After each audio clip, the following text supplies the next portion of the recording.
Non llegué a conocer la Jäger Viena de antes de la guerra, con la su música de Strauss y el su encanto máxico.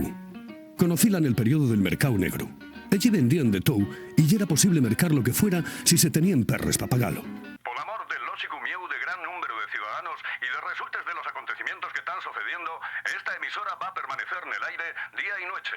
Esta emisora y cientos de otras emisores de esta parte del país están uniendo los esfuerzos para tenerlos informados de todo lo que vaya sucediendo. Y yo estoy bien ocupado. Vinieron a recibir al tren. Los viejos jefes vuelven pa' casa. No saben cuándo llegarán. Esta semana, la próxima o en un mes. En tanto, tengo que darles de comer.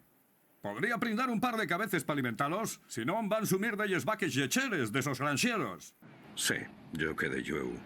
Acorralado en el cumal del Monte Galor. Eso, oye. No exactamente, pero casi unos 5 años. Pero conociéndote pensé que después de enfilarte dirías con alguna moza. Y perdida la noción del tiempo, escaecistite de mí. Sé lo que estás pensando. Si disparenle 6 bales o solo 5.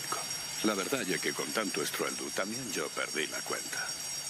Pero siendo este un Magnum 44, el mejor revólver del mundo que podría volarte la tiesta de un tiro, ¿no tendrías de pensar que ya el día de suerte?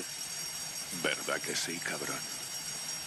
Daría la mi vida por la su desaparición. Hay que lo deteneren antes de que lesos maquinaciones alcancen el cenit.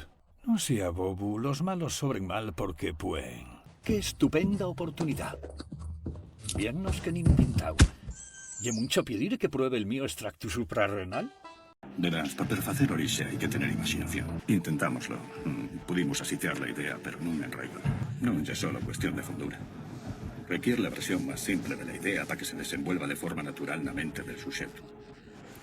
Dime, ¿qué idea es la que quieres introducir? La seguridad de este lugar rivaliza con la de un silo nuclear. Primero hemos de entrar en escases de los casinos, de algo que cuesta más que una simple sonrisa. Yo, atravesar estes puertes. Cada una tiene un código de 6 dígitos extremados que cambia cada 12 horas. Bien, da reuta al ascensor. Ahora la cosa complícase.